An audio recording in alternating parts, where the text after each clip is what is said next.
Hello, my friends. Welcome. Here at Studio 2, NBC Sports HQ for Rotoworld Live, Week 11 edition. I'm Josh Norris. That's Sean Daigle. That's Hayden Winks. Guys, how are we? Doing good. Doing wonderful. Did you get a haircut? Yeah. I just looked over and noticed it. I like it. It looks good. I mean, I'm not at the stage of my life where I have enough hair where I do something different with it. Like, it's the same thing that happens every 3 weeks. I was on the stage with you for half an hour and I never noticed it. And now the show starts and I look up and I acknowledge you. That's how much you pay attention to everyone else. I know. How are the long johns today? High and tight, Daigle? They're looking pretty good, by the way. I do have them on. Wow. I do have them on. Joking. It's cold Gentlemen, outside still. Shall we have a great Week 11? This is going to be a great slate of games we were talking yeah. about right before we came on the air. I do want to thank you for joining us. It's going to be a great 45 minutes we have in store for you. Obviously, we're going to get to our core 4 matchups, the big 4 games of the weekend. Also, get your questions, your lineup questions. It's the home stretch here of the fantasy regular season, and we want you all to win. We all want you to hit the playoffs, so go and leave them in the YouTube and the Twitch comments, and we'll answer them throughout the show. But, gentlemen, we start off each and every week with the blurbs of the week.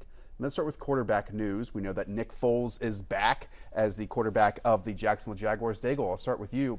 What does this mean for a team that has been up and down, inconsistent, had some breakout players, though, with Nick Foles, who's a different player than Gardner Minshew is? I would imagine it's an uptick for their deep passing game in particular, but Leonard Fournette's not going anywhere.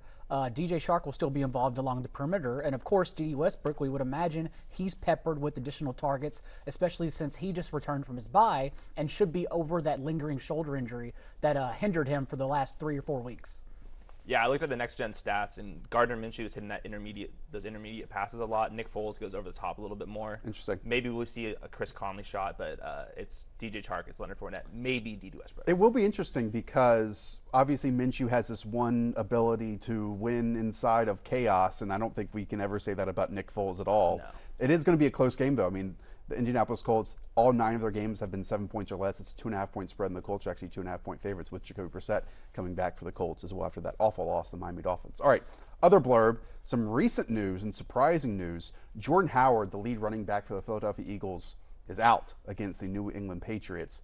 Hayden, when I look at this game, and I guess everyone across the football universe did, you saw that the Patriots gave up 141 and 146 rushing yards to the Browns and to the Ravens. Yep. And so if there was a path to success for the Eagles, it would have been on the ground, and that's going to be more difficult without Jordan Howard.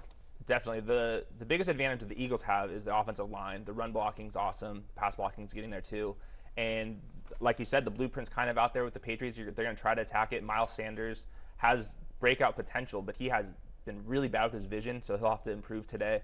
But regardless, I think Miles Sanders is going to get like 4 or 5 catches on top of it. Yeah, Miles Sanders is always going to get his receptions, and I'm curious if they throw a linebacker on him in particular, and they most likely will, because now without Jordan Howard and Alshon Jeffrey, remember, like, their only weapons truly are Zach Ertz and Miles Sanders. They're explosive weapons. Right. Which means Dallas Goedert, too. So I was about to say, Dallas Goedert fills in like as a low-end tight end 1, especially on a week with 4 teams on bye.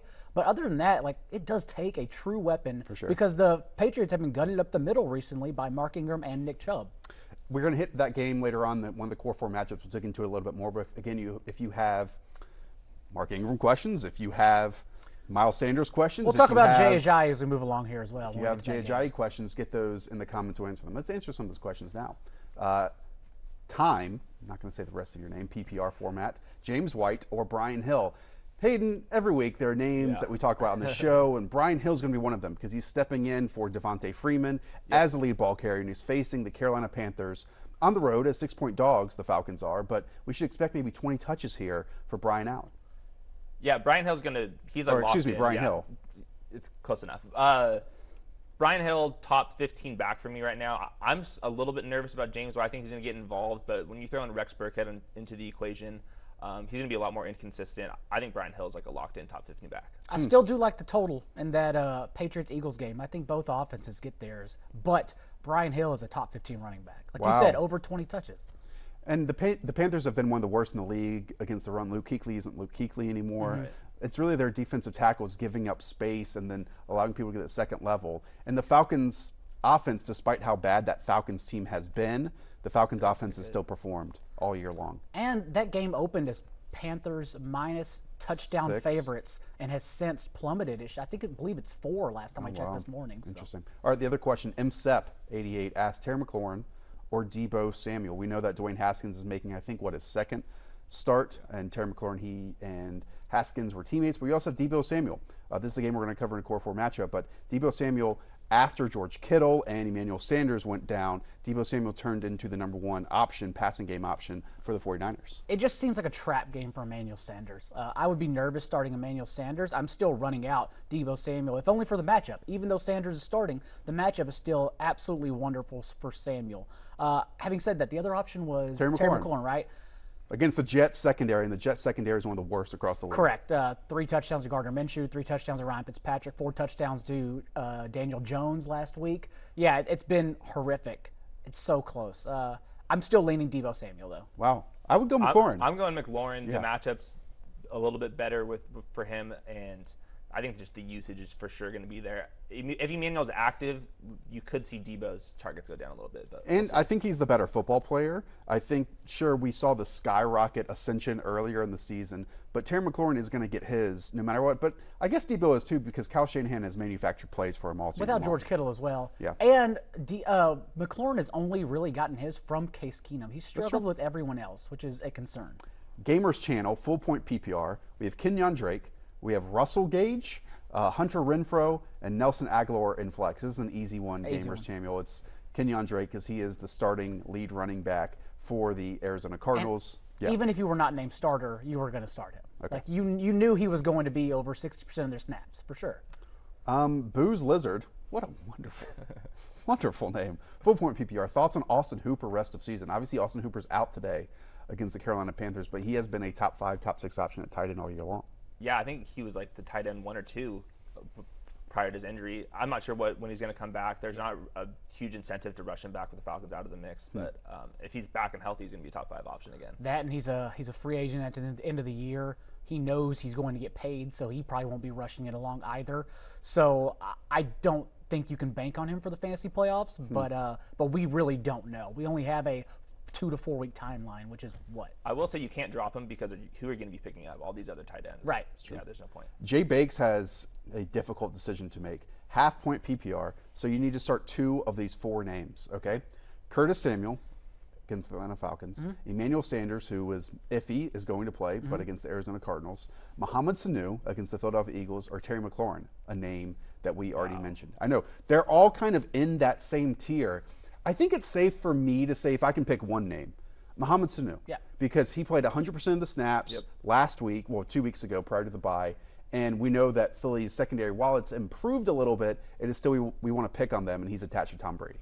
I agree with that. And then if you're looking for an upside play, I would still go Curtis Samuel. The over-the-top plays against the Falcons, they're there. They're available. He's getting all the air yards. Of course, the floor is a lot lower with him than the other guys, so we'll see. It is a really good matchup for the Panthers offense in general, but I still like Sanu and McLaurin. Okay. Over the other two. I think I would go Really with there, but if I close. want a ceiling play, I would go Curtis Samuel over Terry McLaurin, even though Terry McLaurin They're all, obviously has I big mean, they're plays, all, too. what, 20 through 35, something like that? So they're all Sanu's the in that safest of that group, for sure. Bang Bang 1224, Matt Ryan or Phillip Rivers. He adds full point PPR, so if either of these guys you think is going to catch a pass, that might heighten their workload. Okay. Maybe Matt Ryan over Rivers. Yeah, Matt Ryan. What are like the power rankings of quarterbacks least likely to catch a pass? And I would say Phillip Rivers and Matt Ryan are probably pretty high in that There list. is Phillip Rivers doesn't put his body on the line for quarterback sneaks. He's not catching a pass, not a chance. So you're both going Matt Ryan here over Phillip Rivers. In PPR, Obviously, yeah. Rivers is facing the Kansas City In Chiefs on PPR Monday Night specifically, Football. yeah. All right, Light 86, D.D. Westbrook or Kenyon Drake, full point PPR. You know, we know what Kenyon Drake is going to get, probably 17 touches at the very least. But D.D. Westbrook is a name, Hayden, that a lot of people were excited for entering the season because they thought Nick Foles would target a slot receiver, and he might do that with the Jaguars. Correct. And the issue with that is now DJ Chark has become a legit number 1 wide receiver. So I think expectations coming into the year have to be completely downgraded. I wouldn't say completely downgraded. Let's downgrade him slightly, sure, but like Josh said, still a guy who over the last 2 seasons had targeted his slot receiver at the second highest rate among all quarterbacks. So I think D.D. Westbrook now, remember, he was hinging on those 7 to 10 targets anyways. He just wasn't catching them to his own detriment. And perhaps he still drops them, but I think he sees that amount in this game, especially against a Colts defense, as we know, plays bracket cover 2, and they do not allow deep tosses. By the way, if you need that little extra boost, little extra injection heading to your fantasy playoffs, go and check out our season pass, the best way to do that is to go to rotoworld.com/win. And if you want a promo code, use promo code NFL50. That'll save you some dough. But again, little extra boost, rotoworld.com/win for our premium products, our season It's pass. almost time for the playoffs. It's almost time for the playoffs. All right, let's hit that first Core 4 matchup, and it's the game of the weekend. It's an awesome, awesome matchup. Houston Texans at the Baltimore Ravens, total of 50. Baltimore at home are 4-point favorites. Obviously, the Ravens are 7-2. The Texans are 6-3. I'll start with this question. Daigle, to you first. Can Deshaun Watson beat one of the NFL's best secondaries? And looking at the Ravens secondary, it wasn't called that at the start of the year. Earl Thomas wasn't playing that well. They had injuries. Most improved second. But the trade for Marcus Peters has really turned it around. You know, that's allowed Marlon Humphrey to play in the slot, Jimmy Smith working on the outside. And now, again, we have a playmaker like Deshaun, but against a very difficult opponent.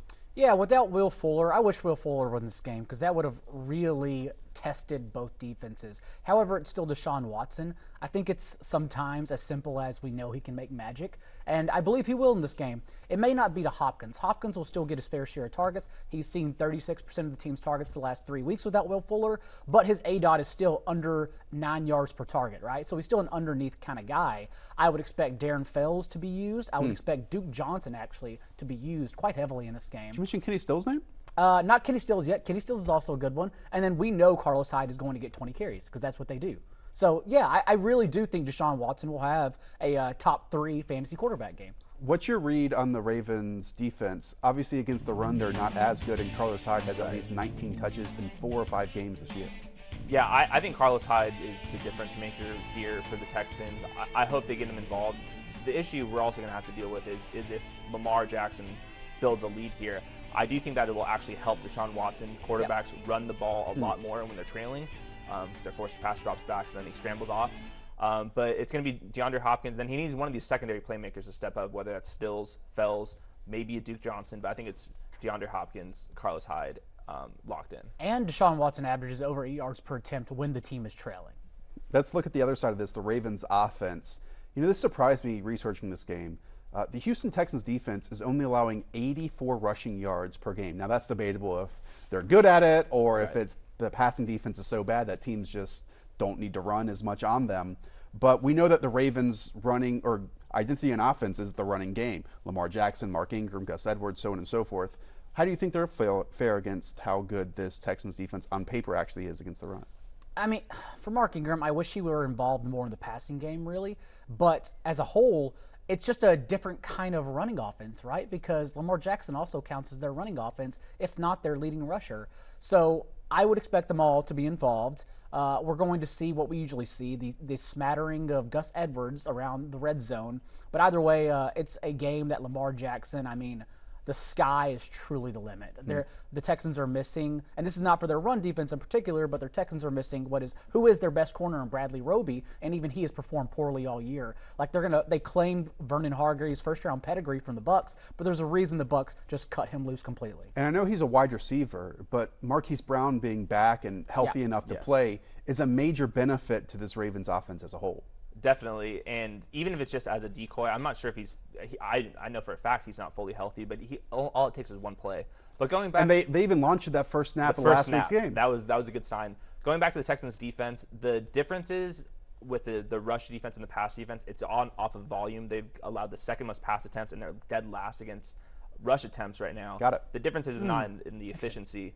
And J.J. Watt, obviously out. DJ Readers, they're one of their best defensive linemen. And then their top run defender at linebacker, Zach Cunningham, he is very slow. Lamar Jackson, I think, is going to run all the way around. I'm not concerned about it at all. I think there was a report this morning that said that the Texans defense is going to force Lamar Jackson to hand it off or pitch it. Good luck with all that. The Patriots literally played him perfectly. They couldn't have schemed him better, and it didn't matter. He broke the scheme. All right, let's keep going with these viewer questions again. Get them in on the Twitch and YouTube chat, and we'll answer a ton of them. I am the FGC who asks us questions every single week. We appreciate you tuning in. Nick Foles over Carson Wentz, even though Patrick Chung is out. It's an interesting topic, and it's a very specific one with Patrick Chung being out against Carson Wentz because obviously Chung is imperative to the Patriots defense in terms of guarding tight ends. But obviously Nick Foles in this matchup. Let me find it here. I don't have it right in front of me. They are 2.5-point road dogs. Meanwhile, Carson Wentz is obviously even more of a home dog in that regard.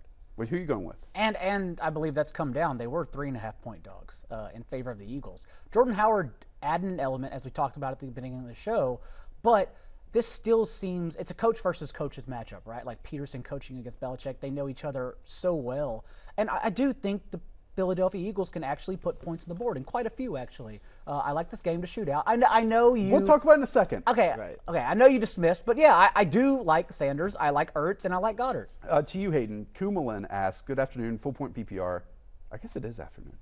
Kenny Galladay without Matthew Stafford or Marquise Hollywood Brown. Who are you going with? That's close. I would probably still go Galladay. I just know he's healthy and he's going to get all the targets. And last week, even with Driscoll, he was pretty much used the same way, over the top, a lot of targets, a lot of air yards. He'll have to come down with another touchdown.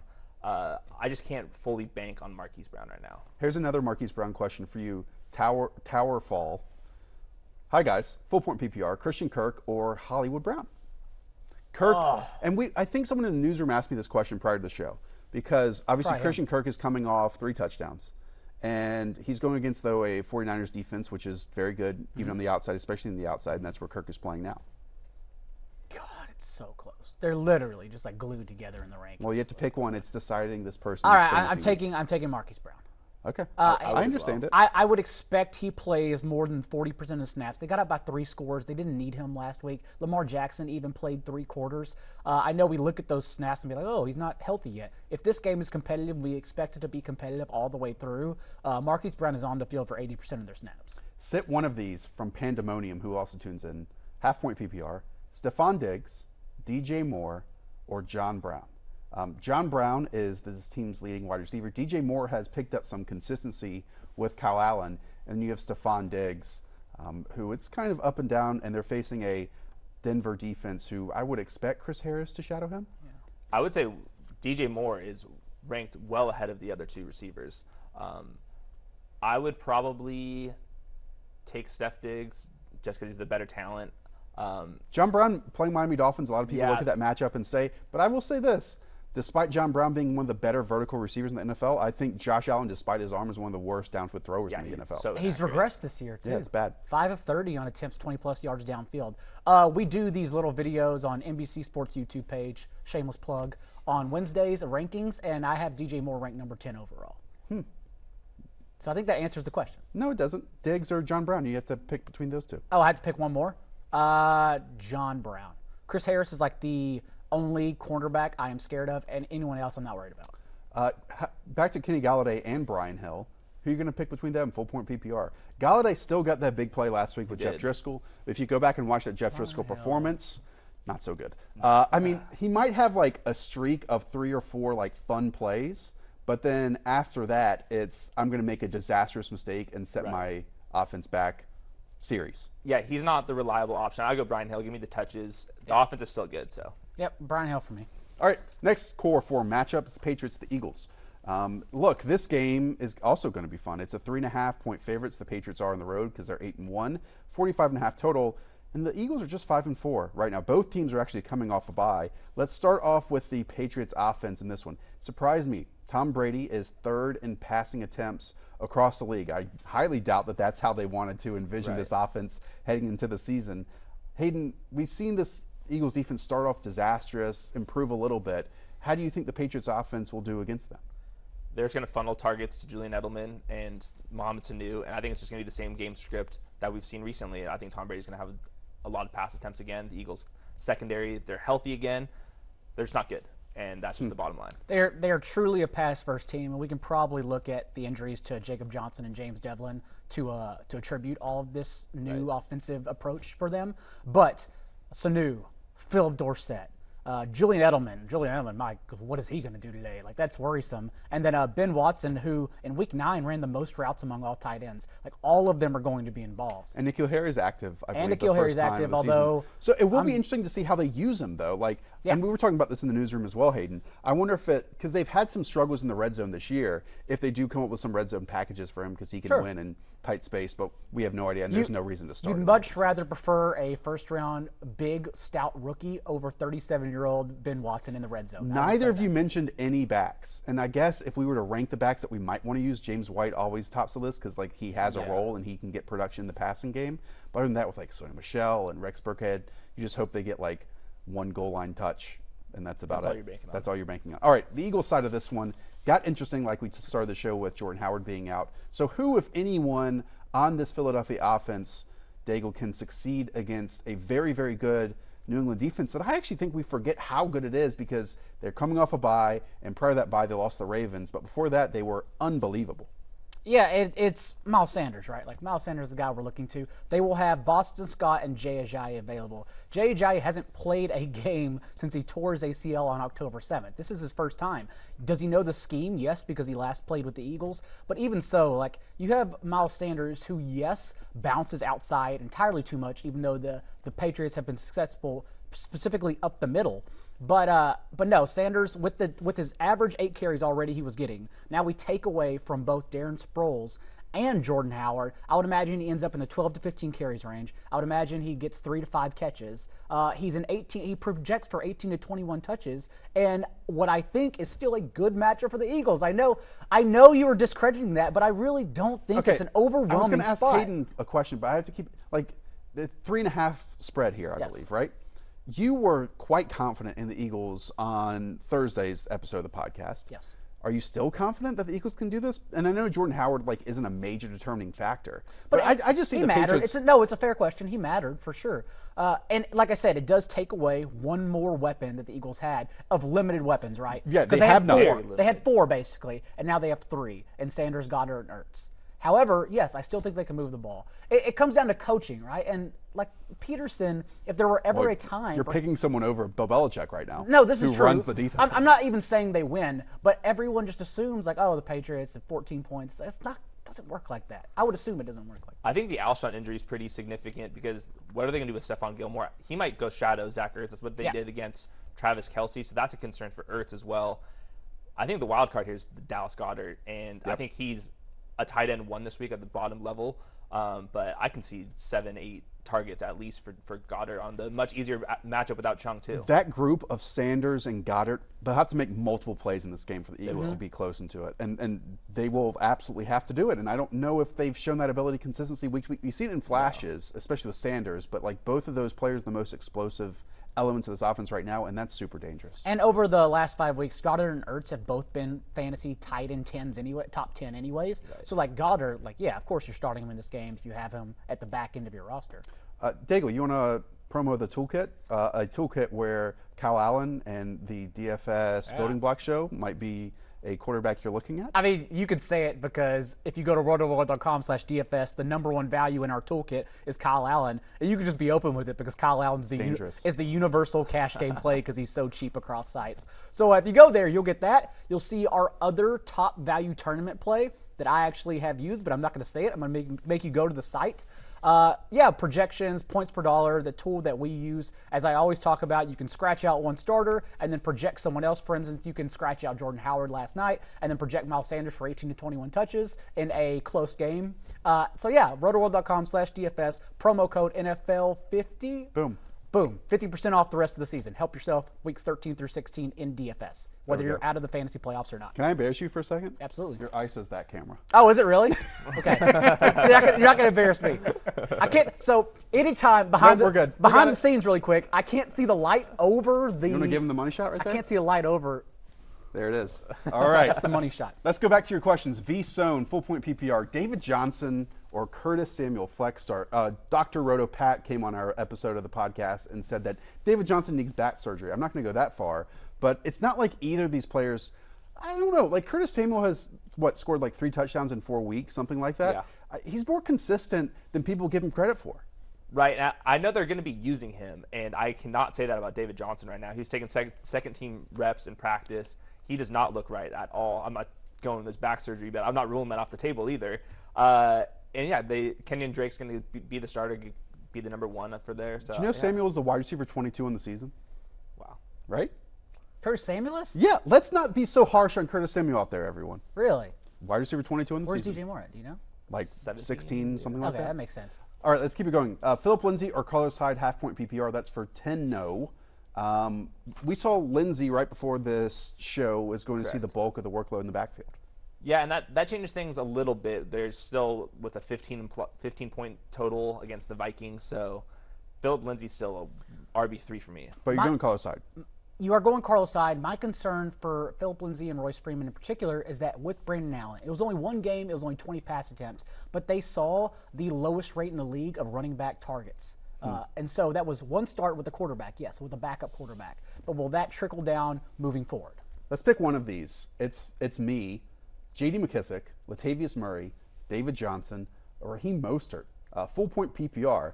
That's a lot of backs that a lot of people don't want to start right now. Latavius Murray's in the best team with that, but we know that Mostert is going to get probably 10-plus touches in that 49ers backfield as well with Matt Breida out. Someone didn't read the Saturday injuries column because I even wrote I would start Duke Johnson and Mostert in particular over David Johnson. So Mostert. Yeah, I'll go Mostert as well. What's that for? Latavius Murray, I still think he's more involved, but it's not really a matchup. If he isn't involved, it's not a matchup that they're going to pound him into the middle, right? It's kind of an Alvin Kamara matchup since the Bucs have still allowed the fewest rushing games per game. Mitchell, 34, Robert Woods, or D.D. Westbrook. A lot of D.D. Westbrook questions. It makes sense with Nick Foles back in the fold. Robert Woods hasn't done a lot this year. It's a tough matchup. Rams missing both their starting center and right tackle, as if they could block anyways to begin with. Now they have two spare backups covering for Jared Goff. I lean D.D. Westbrook. I would go Robert Woods. He was kind of like a safety valve for him last time they played. The targets are still there without Brandon Cooks. I would slightly go Robert Woods. And if you are leaning Robert Woods, it probably helps that Gerald Everett, who is really their air yards guy, is a game time call. Dune Crawler, another fantastic name. Maybe this is a scenario where you'll start David Johnson. David Johnson or Jay Ajayi in full point PPR. Okay, now we're talking. Right. I mean, they're both the same. We literally they're the have same no player, idea right? They're the about same Jay player, Ajayi. right? Yeah. So we didn't talk about Jay Ajayi really quick though. Oh, no, we actually did. Like we said, he hasn't played a game in a full year. I know he's active. I would not expect him to get anything more than 5 touches. He probably gets goal line rep because they just want to pound the biggest guy they have up the middle. But it's David Johnson. Chris in the control room asked Brian Hill or Philip Lindsay. It's Brian Hill. I don't think it's close, actually. It's Brian Hill. There we go. Not even close. I'm a Brian gentlemen. Hill kind of guy. All right. DeSandman, pick 2 half-point PPR.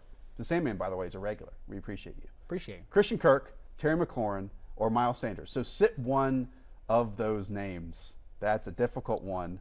If you think that the Cardinals offense is just going to get run over by the 49ers in the second time they played in 2 weeks, I guess that's when you go Terry McLaurin and Miles Sanders.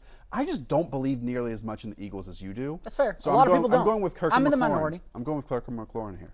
I would too. I think Christian Kirk is safe of that group.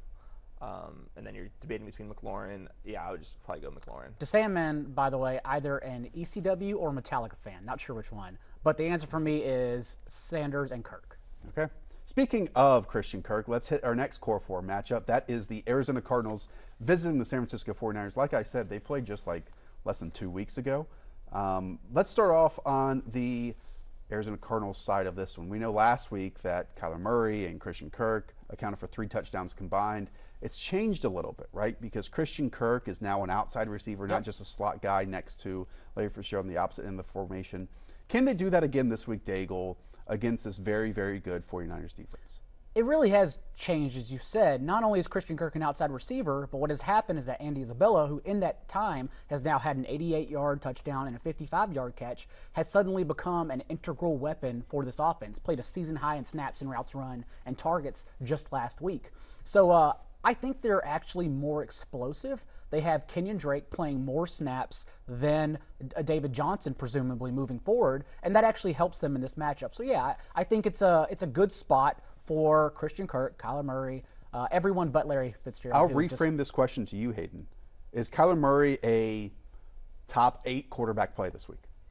I would have him just outside of that, but I wouldn't be looking to bench him. Like I wouldn't pick up a Kyle Allen or anything like that. I have to look where yeah, I just think the Andy Isabella, he's leading the NFL in history in yards per target right now, like at 28.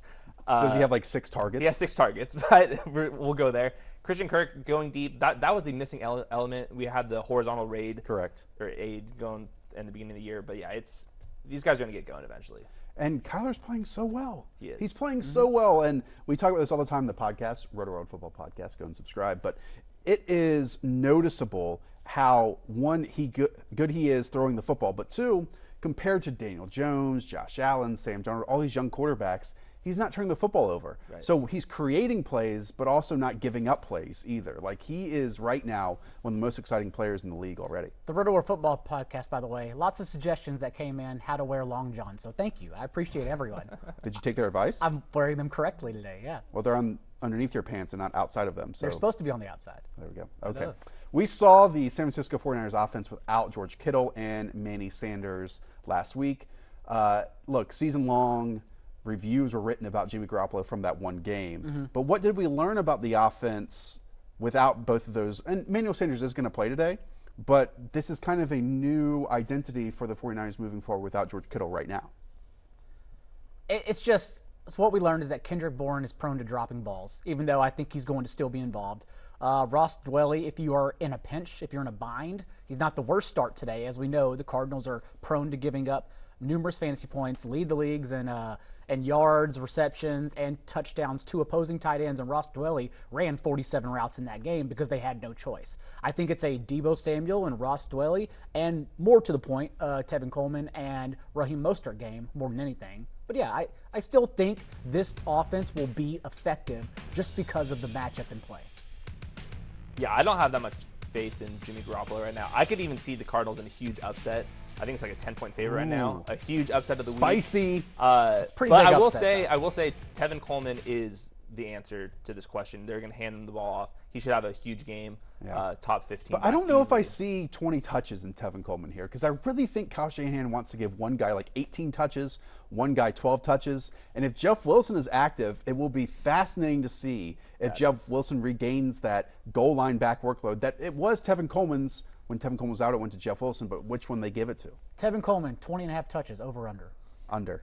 I would go slightly over just because the Wow. Cardinals I hope so. offense, they're running the most plays in the league right now. That's the kind of difference maker. I'm expecting a closer game than what everyone else is saying. But It's 11.5-point spread right now. 11.5. I think Coleman's a top 20 guy anyways. Mostert's the one that is a low-end RB3 and flex option. Let's keep going with that Raheem Mostert question. This is from Ansa. Need a super deep running back, Mostert, Gus Edwards, or Darrell Henderson? Please help. I think the easy answer here is Mostert because I think he's locked in for 10 touches. Yeah, I think he deserves more credit than that. Mostert's, as we know, anytime Mostert gets the ball, he's an explosive player. I think Matt Breida is the most talented back of those three, and I would put Mostert closer to Tevin Coleman than Tevin Coleman to Matt Breida, if that makes sense. Yeah, they're all pretty similar to me. It's not apples to apples, but in week 2, whenever Tevin Coleman was out and Mostert played with Breida, Mostert was the RB2 on the week. Let's pick two of these from Jerry Peters, who's also a longtime viewer of the show. We appreciate it. Kenny Galladay, DJ Chark, Cortland Sutton, or DJ Moore. Thanks. Again, these are all kind of names other than DJ Moore, who Dago has as the number 10 wide receiver this week facing the Atlanta Falcons. I think of that group, DJ Chark probably has the best quarterback situation attached to him. Yeah, I would say that. I think the easy answer is DJ Moore, like we said. We also need one more. We need another one? Yeah, so two. Chark. Yeah. Yeah, DJ Moore, DJ Shark. Even though Cortland Sutton, and I think we forget a little bit Brandon Allen looking decent prior to the bye week. It's hard since it's one game against a not good team, a struggling team. Yes, he's the worst starting quarterback this week. He's playing the Minnesota Vikings as 10-point road dogs. Rudolph is still out there. So yeah, DJ Chark and DJ Moore is your answer. All right, another one from Phantom S and Deebo Samuel, Tyrell Williams, or Marquise Brown. Sit just one of those names. Tyrell Williams, like the Raiders, I don't know how they keep doing it each and every week because other than Josh Jacobs, no one is like a real consistent producer. Like Darren Waller has kind of fallen off a cliff in that regard. Concentrated defensive efforts for right. Darren So Waller. in that trio, I would go Deebo Samuel, Marquise Brown, and leave off Tyrell Williams. Yeah.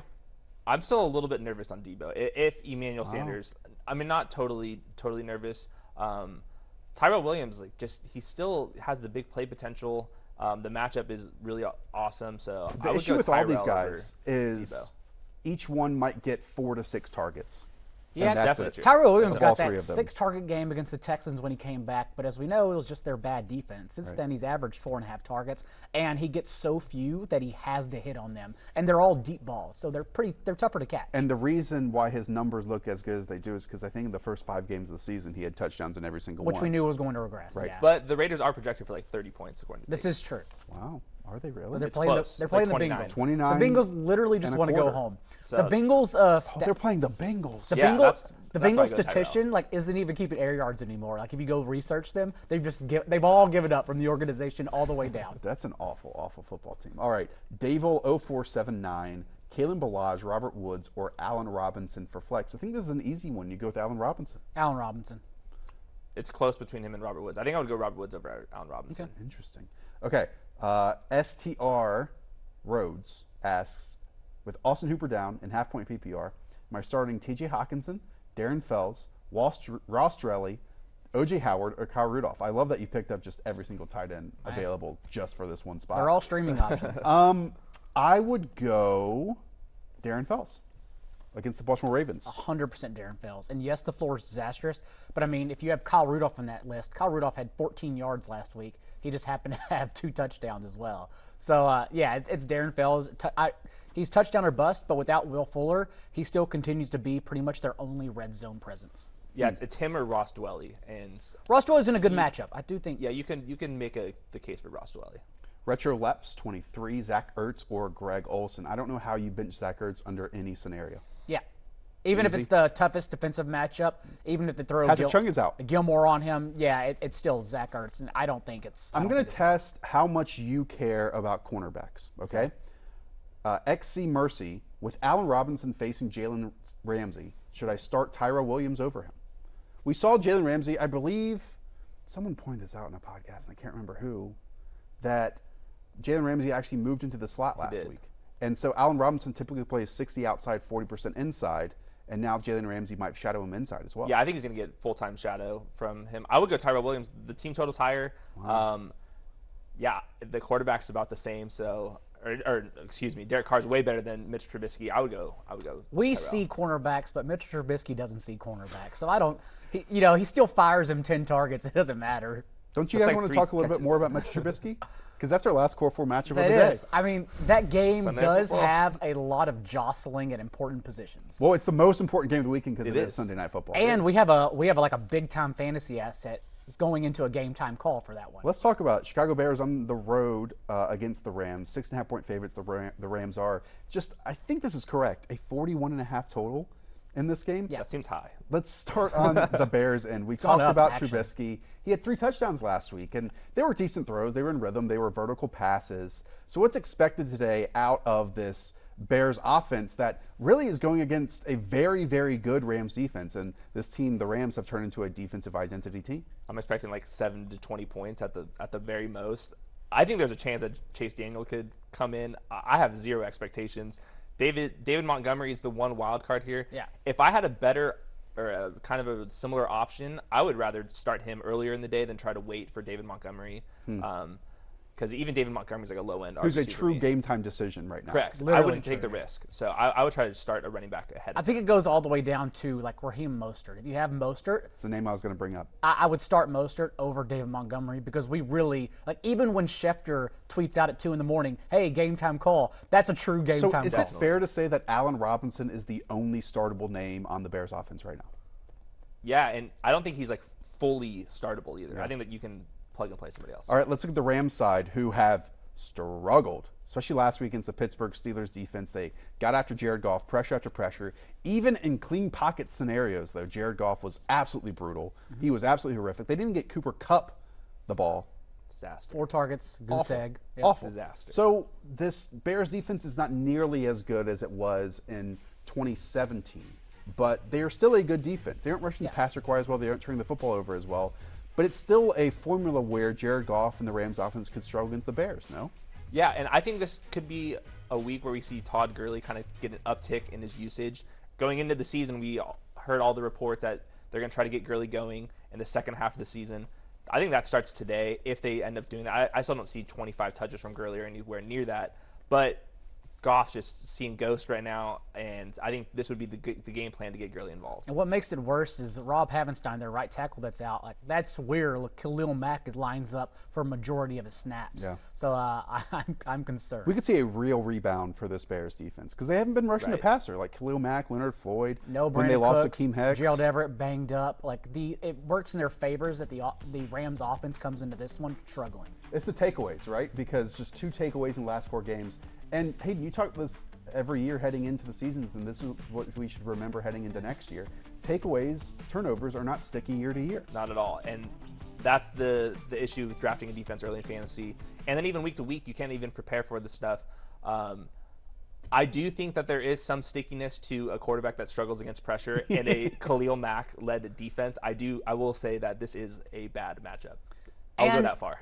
And we haven't gotten many Cooper Kupp questions, which is good because that means the people know. Just to start him. But just in case, you start him. Like you don't worry.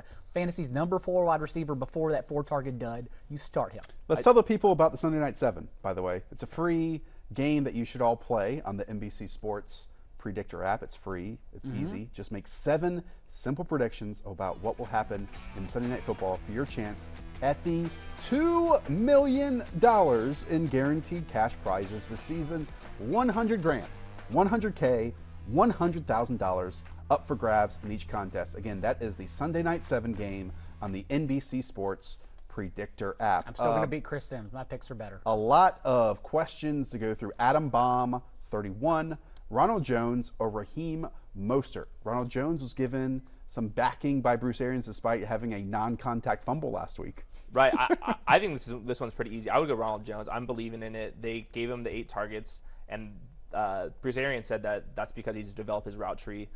I'm not fully buying like 8 targets or anything, but like 3 or 4 targets, that's certainly possible. Yeah, the trenches in this game is a mismatch in favor of the Saints. However, Ronald Jones coming off a season-high 24 routes run, that tells us they are trying to use him more in the passing game, whether he gets goal line touches or not. So that's the only portion of that offense among their backfield that we really wanted was those pass-catching role. And yes, he trumped Dare for the first time all season. Estrad 23, Tyler Boyd or Keenan Allen, 4-point PPR. This is one that you feel like you have to get correct this week to win it. We know that Tyler Boyd, again, are 10.5-point road dogs against the Oakland Raiders. A bad defense, I might add. This is a really bad Raiders defense. Then you also have the Chargers on Monday Night Football going against the Kansas City Chiefs with Keenan Allen. Who are you going with, Hayden? I would go Keenan Allen here. I think the Chiefs are going to get after the Chargers, and I think that's probably a good thing for Keenan. A lot of short passes for a PPR league. I think I would go Keenan for sure. I'm 100% going Keelan. I know he's on this 5-game streak where he hasn't scored at all, but like the targets are still there. He's hit double-digit targets in every single game except for one in that stretch. Philip Dorsett or Zach Pascal? That comes from YAR. Pascal. Pascal. With T.Y. Hilton out, he's like, there's no like wide receiver 1 on that team, but right now he is the lead pass catcher. And he looked good with Jacoby Brissett on the field last time they played together. You're right. He's averaging over 10 yards a target. With Jacoby Brissett back healthy, yes, Zach Pascal. Jacoby Brissett without T.Y. Hilton or Paris Campbell or Sam Darnold against a team coming off the bye. That's from Starfish. So basically it's Brissett or Sam Darnold. Who are you starting with? I would go Darnold, but that's close. I'm going Brissett. I'm not scared of the Jacksonville defense anymore, dude. Well, it's not that. It's like Darnold has a good matchup that's trying away, but it hasn't mattered in the past. So I think Jacksonville's kind of a fine matchup to go up against. Like, if you can stop their pass rushers, which if there's any part of the Colts team, and it hasn't shown up as much this year, that can prevent a positive point on the other defense, it's stopping pass rush, right? Yeah. I think Jacoby Brissett, I think we saw last week how much he brings to this team. Like, a lot of times when you watch him, it's just get the football out, execute what the coach wants you to. But he's made some individual plays as well. I would go with Jacoby Brissett. Yeah, I'm just very concerned that there's not enough playmakers, and if they just get Marlon Mack running, and then it can just be a Marlon Mack show. Shea Hay, 206, Tevin Coleman or Miles Sanders, 4-point PPR. Tevin Coleman. Yes. Tevin Coleman. Not close. Tevin Coleman. Dennis Robb, Christian Kirk or Philip Lindsay, 4-point PPR. Christian Kirk. Christian Kirk. Okay, look at you. Start 2 of these, so sit 1. Leonard Fournette, Alvin Kamara, or Devin Singletary. I think pretty easily this is a Devin Singletary sit. You had to sit Devin Singletary in this situation. It will be noticeable to see how different, if any, Leonard Fournette is used in this game, and Alvin Kamara obviously played more snaps than we expected coming back from an injury. David Montgomery or Deebo Samuel, this is one of the scenarios where you probably just play Yes. Deebo Samuel ahead of waiting for David Montgomery. I would, but I think Debo's in the same boat. I wouldn't try to be banking on Emmanuel Sanders not playing the full game. I would try to start a wide receiver over Deebo Samuel if I had a wide receiver 3-4. And see, I'm leaning on starting a wide receiver over Emmanuel Sanders because I Yes, I cannot agree with that, imagine, 32, however old he is, now right. coming back from injury. Let's close with this one. Tone Lock 5 in his flex spot, half-point PPR. Mohamed Sanu or Devin Singletary. We know Devin Singletary really is the lead running back for the Bills now. Frank Gore's coming in for like goal line and short yardage usage. And they're facing the Miami Dolphins. Now, it is noticeable that the Bills are only 5.5-point road favorites here. Just 5.5, no respect for the Bills at all. But are you going with him or Mohamed Sanu, who, as we talked about, 100% of the snaps with the Patriots? I would go Mohamed Sanu. I think the matchup's perfect for him. I'm not completely sold that Devin Singletary is the true lead back. Frank Gore is coming in for the goal line, the short yardage. And as we've seen before, it takes a lot for these coaching staffs to get rid of Frank Gore. So I think he'll be involved a little bit. Yeah, but he still played only 33% of the snaps the past 2 weeks. I'm still going Mohamed Sanu just because it's such a great matchup, and we know we can project him for double-digit targets. And Nick Sands, by the way, Darren Waller, Hunter Henry, full-point PPR? Hunter Henry. That does it for us, ladies and gentlemen. You gentlemen. John Daigle, Hayden Winks, they're in the control room. We appreciate you. Go and subscribe right now to the Rotoworld Football Podcast. ROTOWORLD Football Podcast. We'll have a review for your Monday morning commute in time. I'll be up late doing that. So again, go and subscribe. Gentlemen, everyone out there, talk to y'all soon. See ya.